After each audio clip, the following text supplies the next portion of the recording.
Cultura Careta, un podcast para poner en palabras algunas de las cosas que nos pasan, algunas de las cosas que sentimos, que muy pocas veces pensamos, que muy pocas veces decimos. Hipocresías en estado puro, soberbias a punto caramelo, egoísmos absurdos, pandemias que lo amenazan todo, violencias por mayor, mezquindades inhumanas, creatividades al servicio del mal, solidaridades en decadencia, una humanidad que hace caminando hacia atrás, una unidad desperdigada en el sinsentido, una justicia social como simple declaración enunciativa. En este mundo incongruente estás vos, estoy yo. Sí, no mires para otro lado, a vos te hablo. En este mundo nos encontramos intentando transitarlo de la mejor manera posible. La cultura careta es aquella que sin duda debe caer. Espero que algunas de las próximas palabras, aunque no gusten, sirvan para algo. Todo está por venir, sabelo. Es momento de construir humanidad.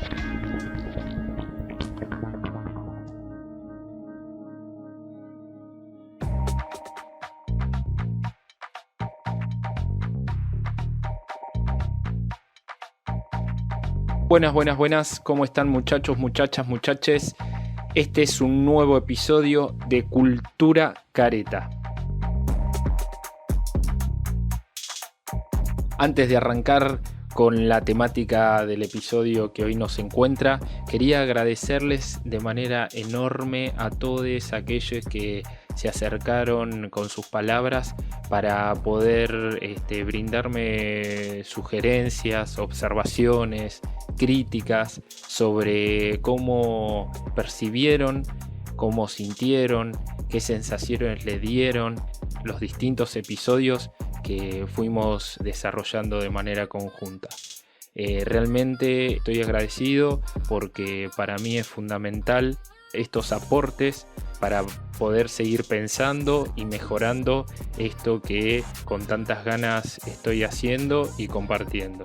Y como apuesto, creo y potencio el pensamiento crítico, creo que lo esencial para eso es estar receptivos y saber que toda sugerencia que se acerque va a ser con buena onda y con ganas de transformar. Así que bienvenidos sean todas las que surgieron y todas las que van a venir.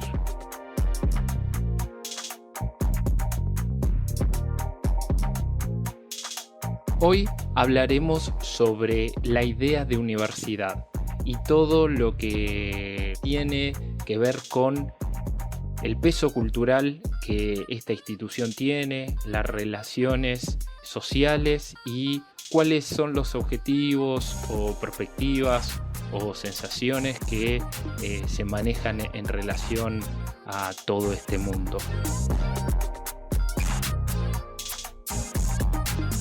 Desde muy pequeño me ha tocado acompañar a mi padre y a mi madre en su desarrollo profesional de oficio, con sus valores y con sus principios. Cada uno, a su forma, me iba transmitiendo qué era lo más importante de su quehacer diario. Me acompañaban en el aprendizaje de las tareas y me compartían cada uno de los pasos que iban desarrollando. Y desde muy chico tuve la oportunidad de estar ligado a el mundo de lo universitario. Tengo un tío que me invitaba y me hacía participar porque él acudía a la universidad seguido a determinadas charlas sobre sociología, sobre política, sobre filosofía. Y yo desde muy pequeño lo acompañaba a él a todas estas actividades. Y yo cada vez que llegaba a los distintos edificios de las universidades, veía esas estructuras y veía el conflicto y veía los escritos, veía los panfletos, veía lo que se exponía en las charlas, esas personas grandes que hablaban lento, que la gente miraba con tanta atención. Yo no entendía absolutamente nada. Nada, de nada, de nada. Y me parecía un mundo totalmente distinto y muy alejado del que mis padres me compartían y del que yo venía.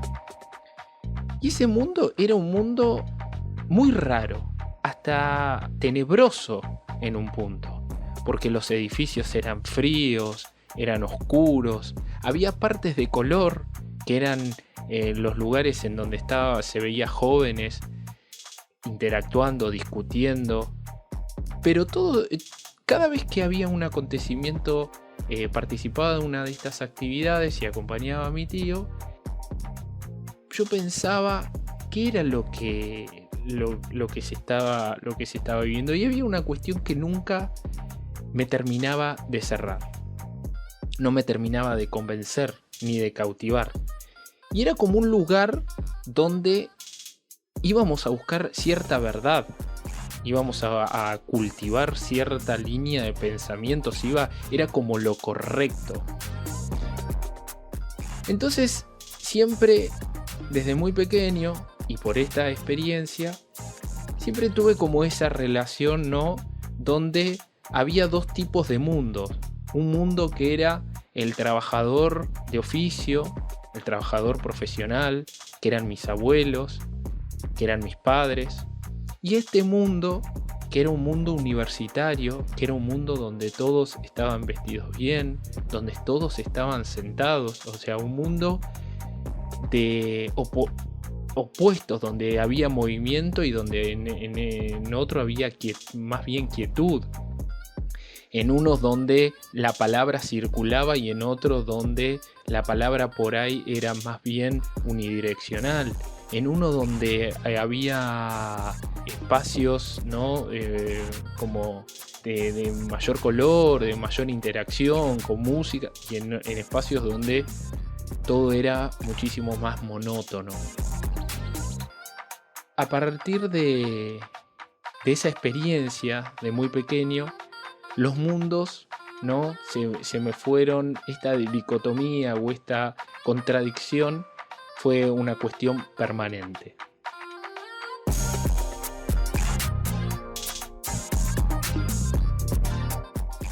Una vez iniciado el secundario, se empezó a dar una discusión, o empezaba a existir el tema de qué era lo que iba a estudiar una vez terminado el ciclo secundario. Y esta, además de ser una aspiración, un interrogante, era también una presión social que uno tenía, pero que también la vivían los compañeros con los que uno discutía. Entonces te dabas cuenta de que había un sentido de presión sobre qué estudiar. Y muchos definían cuestiones que no tenían nada que ver con ellos. Nada que ver con lo que expresaban en su cotidiano y en su identidad. Entonces uno de los desafíos que había era esto, de poder...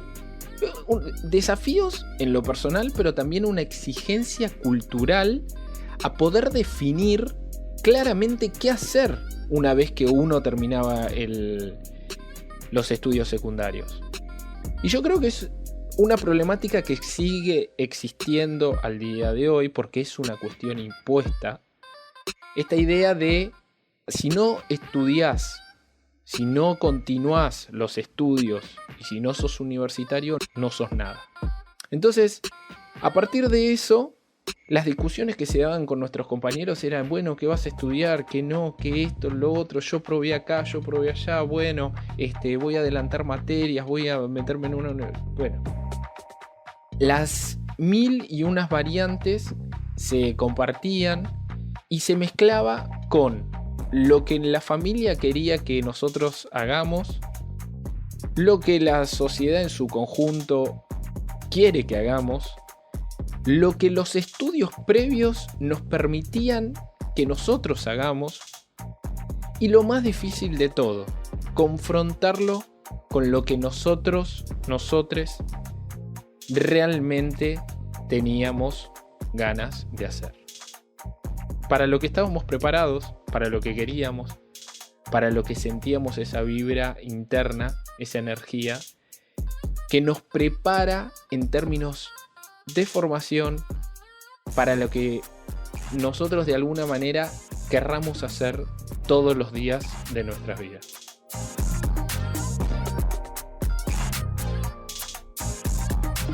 Y otra de las variables que apremia, que están ahí como un dispositivo que va metiendo presión todo el tiempo, es el tema de la edad, es el tema del reconocimiento social, es el tema del tiempo perdido, el tema de la no contemplación a las equivocaciones o a la propia búsqueda. Y entonces cada vez daba la sensación, por lo menos, que cada vez que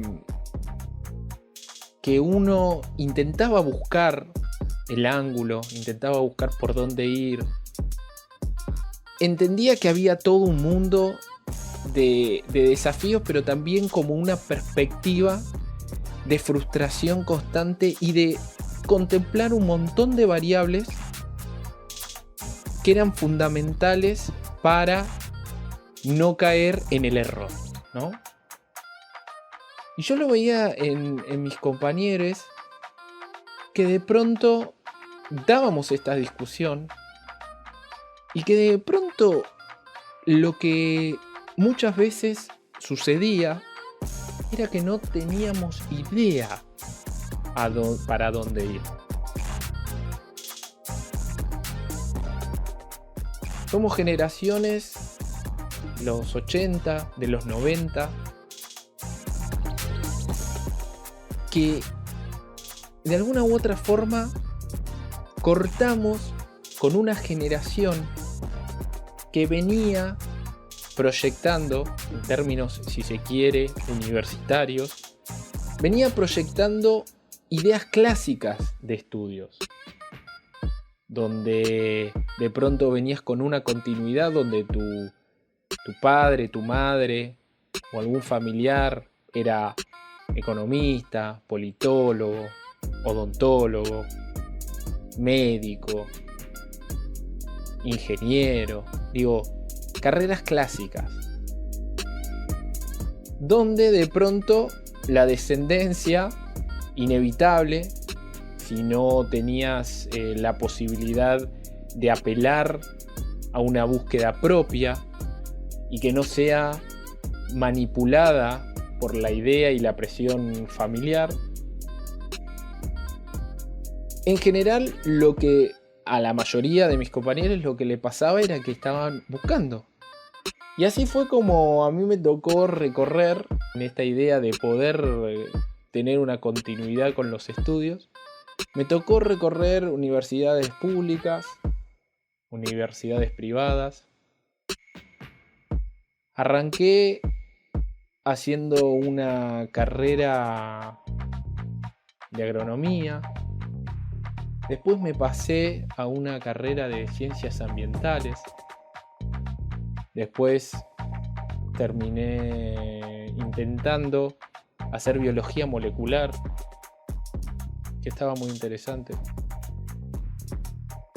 Y por último, y es en donde me recibí, terminé en la Universidad Nacional de 3 de Febrero haciendo una carrera de gestión. Pero para esto pasaron 5 años hasta que yo pude encontrar la carrera y la institución universitaria en la cual desarrollar toda una línea de conceptos, de teorías, pero además un espacio físico donde yo pueda compartir y vivir una cantidad de cosas durante muchos años de mi vida.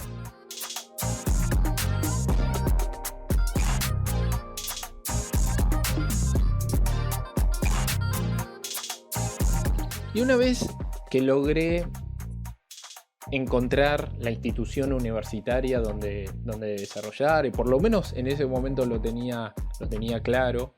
Después de haber pasado el filtro de los exámenes, del ingreso, después de haber quedado en esa camada que pudo aprobar el examen de ingreso para entrar en la universidad, empecé a transitarla.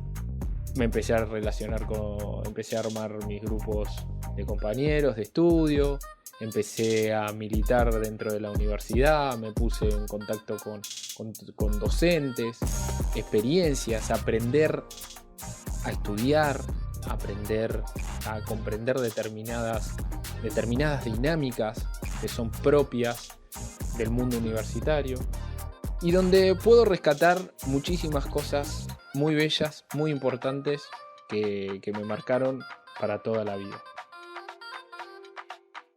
Pero también en la universidad me encontré con peleas, con burocracias, con diferencias y con interrogantes que en el transcurso de toda la carrera fueron una constante que se contraponía todo el tiempo con otro, era como un ruido permanente. Y ese ruido, al comienzo, uno está muy atento a ver cómo es el manejo. Entonces empezás a aprender cuáles son las dinámicas, cómo se estudia, cómo uno se va relacionando y cómo va construyendo el conocimiento a partir del quehacer colectivo, cómo uno se enfrenta a una instancia de evaluación universitaria, exámenes escritos, exámenes orales. Pero en muchos de los casos había una contradicción o algo que internamente a mí me hacía ruido. Y entonces, en esa instancia del ruido, en esa instancia molesta, la cuestión de los conceptos, las teorías, me parecía que eran de un nivel de abstracción que cuando yo salía a la calle, en la universidad, me encontraba con la realidad descripta por el marco teórico del aula. Pero la crudeza también de esa realidad descripta. Y decía, ¿dónde está la academia acá? Y al otro día, o a la otra semana, volví a la universidad. Volví a encontrarme con ese bagaje teórico, conceptual, y decía, ¿dónde está el proceso de transformación? ¿Para qué estoy sentado yo acá? ¿Para qué estamos sentados todos nosotros acá? Somos 40 personas, 50, 60 o los que fuesen. Hay docentes que saben muchísimo. ¿Cuál es la transformación que estamos haciendo? ¿Dónde estamos transformando la realidad más allá del mero hecho de describirla? Entonces, esa sensación que la empecé a tener, podríamos decir, a mitad de mi carrera, me empezó a hacer como un ida y vuelta de lo que me sucedía en el adentro de la universidad y lo que sucedía en el afuera.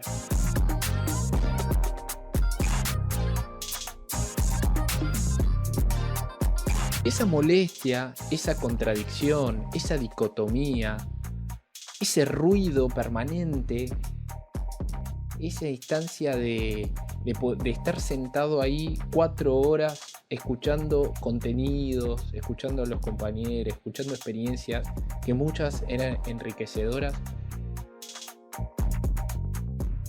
no me hacían de estar del todo conforme, de estar del todo íntegro, porque entendía que había algo de hipocresía. Y logré entender en un momento que, porque hasta esa instancia, la descripción de lo que a mí me sucedía, que es esto que dije anteriormente, era amorfa. No le podía dar un claro entendimiento de por qué yo sentía todo eso. Y hasta que un día me di cuenta que la pelea, la confrontación que había en lo interno, era que en mí estaban conviviendo dos tipos de universidades y que esas universidades estaban peleando.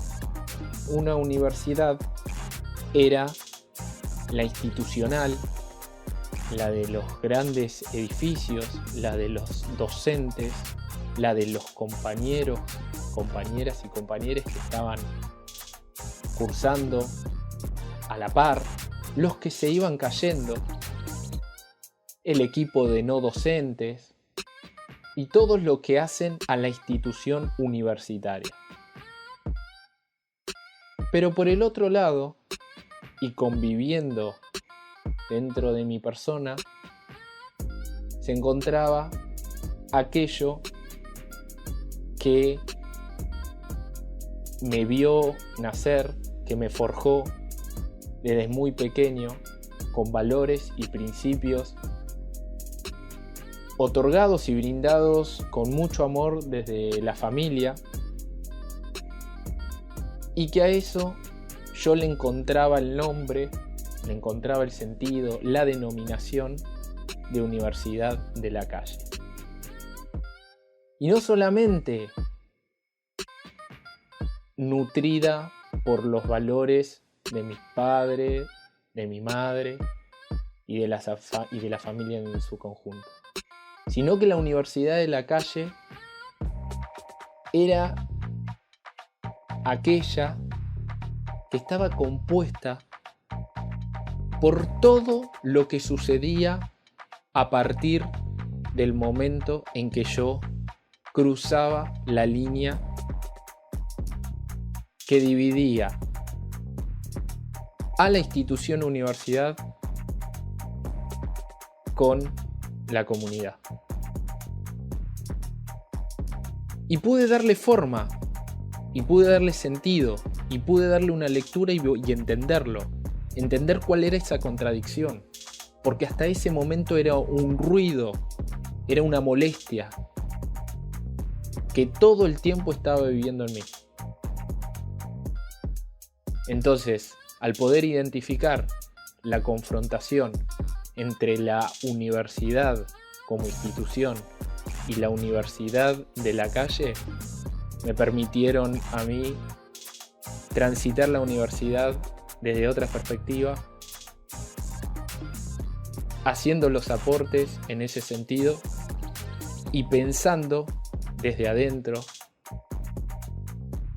cuál iba a ser mi aporte como profesional universitario para poder transformar la realidad social de la calle, de la comunidad, de la ciudadanía, y poder aportar a una transformación cultural con justicia social para todos aquellos que no son parte de esa otra universidad que es la institucional.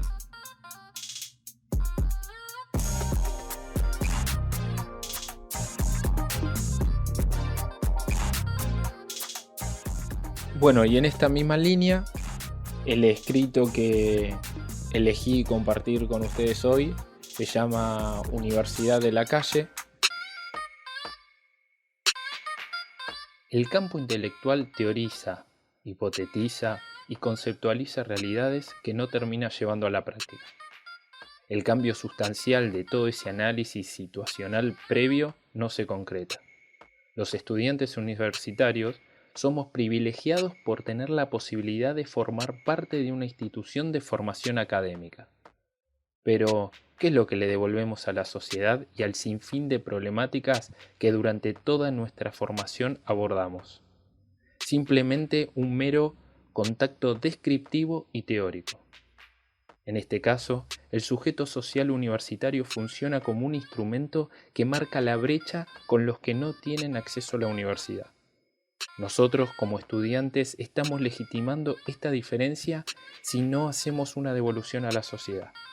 El campo intelectual, cuando no viene acompañado de una práctica para cambiar las distintas realidades sociales, es solo un acto de burla, de individualismo, oportunismo y de falta de respeto para con los protagonistas de las problemáticas que se están estudiando. El intelectual se apropia, utiliza una cantidad de conceptos que tienen una dimensión infinita, incomprensible e intransferible por su complejidad. ¿Cuántos que hablamos con liviandad de la pobreza, de la globalización, del genocidio, de la discriminación, de la estigmatización y de la diversidad, sin tener ningún tipo de injerencia en el cotidiano que nos desborda? Esa apreciación racional que podemos tener sentados en un aula está realmente lejos de la realidad que estudiamos. El sujeto social al cual evocamos para nuestros estudios analíticos no se encuentra entre nosotros. Siempre estamos hablando de esos otros. Desde la ventana de nuestra universidad vemos cómo pasan los trabajadores en el tren. Ellos están volviendo a sus casas después de cada largo día de trabajo. Ellos son los que nos están pagando nuestros estudios para que hablemos de ellos. ¿Cómo los incluimos en esta institución? ¿Algún día podrán hacerlo? Como estudiantes, como privilegiados de la educación, ¿qué devolución hacemos para la transformación social? ¿Cuál es la idea de universidad sin ser comprometida, emancipadora y latinoamericana? Debemos estudiar, teorizar y conceptualizar para llevarlo a la crudeza de las realidades territoriales. Ellas están llenas de maravillas vivas incrustadas en el barro de nuestras calles, en nuestros barrios. ¿Nos animamos a caminarlas? ¿Sabemos que venimos de ellas? El barrio nos espera porque por ello somos.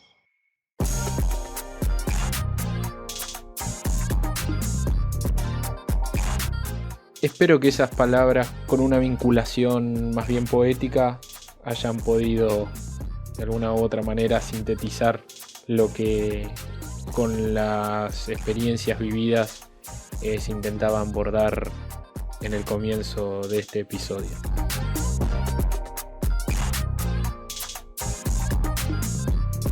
Y de esta manera vamos cerrando este episodio sobre el tema de la universidad.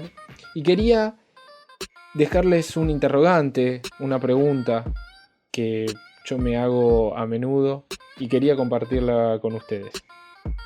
La pregunta es la siguiente. Habiendo miles y miles de profesionales recibidos por año en universidades públicas y privadas, yo me pregunto, ¿nos merecemos un país con un 40% de pobreza? ¿Dónde están los profesionales, los doctores, los magíster que tenemos en cantidades? ¿Dónde están? Seguro se encuentra entre nosotros.